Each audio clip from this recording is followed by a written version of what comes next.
to start off by mentioning a creationism disaster that took place in Kentucky. Actually, an employee at the Creation Museum in Petersburg, Kentucky, was struck by lightning.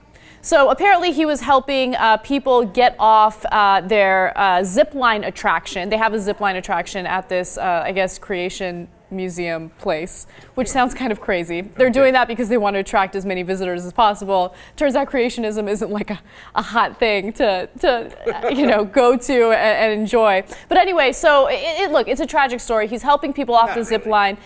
In the process, in the process of helping them, he got struck by lightning. Thankfully, he only suffered minor injuries, nothing serious. But look, I would never want to celebrate someone getting struck by lightning. Okay, now let me explain one thing about this story. He didn't get seriously hurt. If he'd gotten seriously hurt, of course it wouldn't be awesome. It'd be disastrous, right? Now, he's basically totally fine. So it's just, I know how they're going to spin it, which we'll get to in a second, but there's so many fun parts of the story. First of all, on which day did God create zip lines? I think it was the 6th day, right?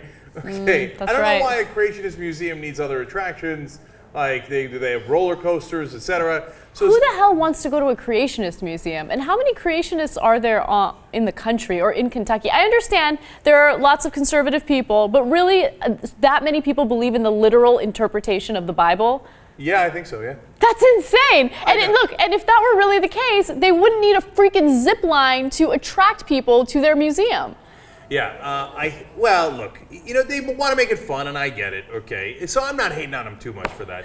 And I think about 25% of the country thinks that the Bible is literally true. That's, of course, of that 25%, about 98% have never actually read the Bible.